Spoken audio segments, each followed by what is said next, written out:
Lamborghini calls it Führerklasse, outstanding, in a league of its own. And of course, there are other ultra-high performance super sports cars out there in the world. But it's hard not to be impressed by the mind-blowing attributes that define this Temerario, a new classically exotic mid-engine sports car from the iconic Italian car maker.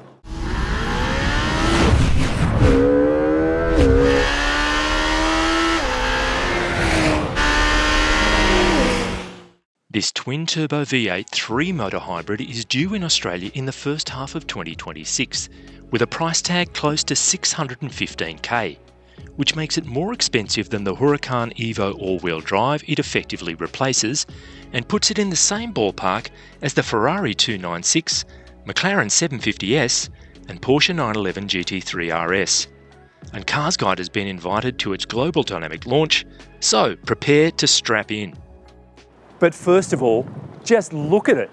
A typically dramatic yet purposeful Lamborghini design.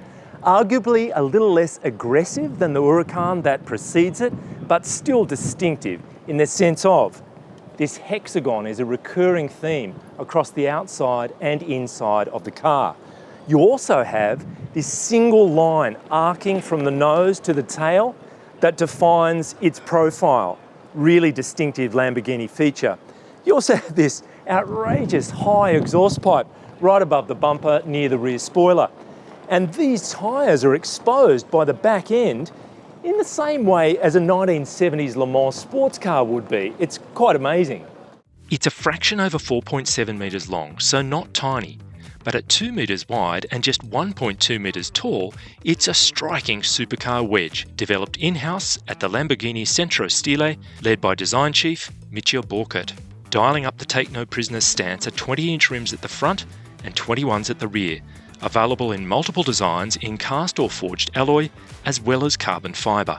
And under the jaw-dropping skin sits a newly developed hybrid powertrain, consisting of a 4-litre twin-turbo V8 here, supported by no less than 3 electric motors, 2 on the front axle and 1 between the engine and transmission.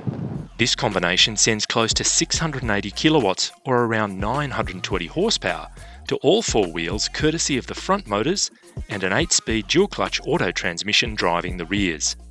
It's claimed to accelerate from 0 to 100 km/h in just 2.7 seconds. And with the help of launch control, as I've just experienced on the circuit, it will do that time and time again.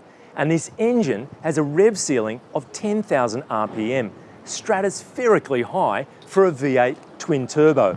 And if you game, it will storm on to a maximum velocity of 343 kilometres an hour. But if that's not good enough for you, an Alleggerita or lightened package makes liberal use of carbon fibre, as well as thinner rear glass and other trimmed down elements to reduce weight by more than 25 kilograms. From an ergonomic point of view relative to the Huracan, this car has more head and legroom and shoulder room. There's plenty of breathing space. And in fact, for the headroom, there are bumps in either side of the turret of the car, and I earlier had a crash helmet on, and at 183 centimetres, I was able to wear that and still have enough room above me. And in terms of storage, there's more space behind the seats here for storing luggage, and a slightly bigger front boot for soft bags and what have you in the nose. Interior design is multi-layered and jagged, with multiple hexagons making an appearance, as well as an upright display for instruments and car data, a vertical media screen in the centre, and what Lamborghini calls an entertainment screen for the passenger, showing speed, gear and other readouts. A swipe feature even allows content to be moved from the central monitor to the driver or passenger displays. There's an obligatory grippy flat-bottom steering wheel, it's brilliant, and proper alloy or carbon gearshift paddles, as well as jet switches and the signature red fighter-style ignition button cover. The sense of theatre makes just getting in the car a special occasion. So Lamborghini encourages you to feel like a pilot when you're driving this car, and they've tuned the exhaust system to sound more like a racing motorbike, but you can hear it there. It is a high-pitched sound because, of course, this car revs to 10,000 RPM. And what you have is 3 motors and the twin-turbo 4-litre V8 working seamlessly together. If you just had the engine with those big turbos, it would be laggy and not as nice to drive.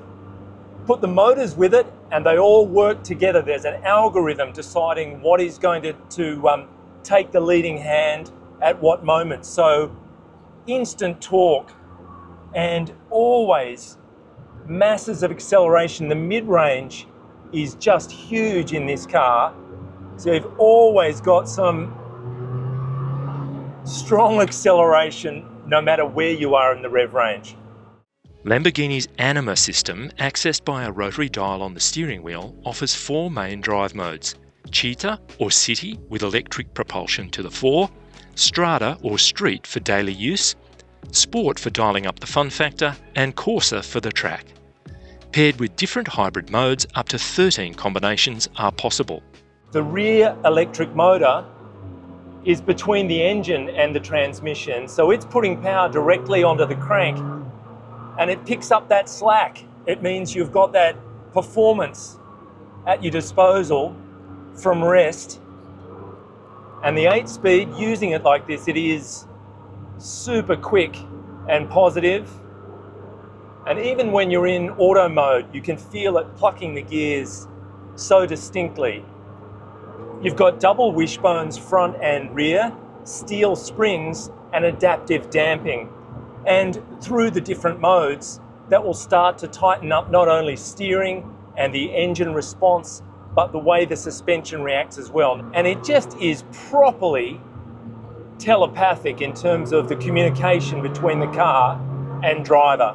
Dry weight is 1,690 kilograms. Distribution is 43% front, 57% rear, and the tyres are enormous Bridgestone Potenza Sports, developed in Rome for this car. 255/35 up front and 325/30 at the rear. The body is an alloy space frame, and it's substantially stiffer in terms of its torsional resistance than the Huracan, and you can feel that it is just an exceptionally stable platform. You can often apply more steering lock than you ever think you could, squeeze the throttle and just go even faster through a corner. The brakes are immense. 410mm carbon ceramic rotors at the front, 10 piston monoblock calipers in the nose, 4 piston at the back. A drift mode, available via a steering wheel dial, offers 3 levels from small to high side slip angles. And we had huge fun playing with it, on the track, of course. And a telemetry package uses 3 cameras and myriad sensors to plot your track day progress, with 100 circuits pre-installed in the system. Safety includes a 2+ level ADAS pack, featuring AEB, lane departure warning, rear cross traffic alert and more. There are front and side airbags for the driver and passenger, with knee airbags available in specific markets. Lamborghini Connect offers up numerous options, including connected nav, remote vehicle status updates, Amazon Alexa entertainment, an emergency call function, a dash cam, and lots more. Although he loved a good V12, the Aruraco proved that Ferruccio Lamborghini also had a soft spot for the mid-engine V8, and it's easy to imagine that he would approve of this car. Powerful, fast and full of drama, yet luxurious, stunning and brimming with technology. The Temerario takes the emerging hybrid supercar formula and intensifies it in a way that only Lamborghini can. Super Machina!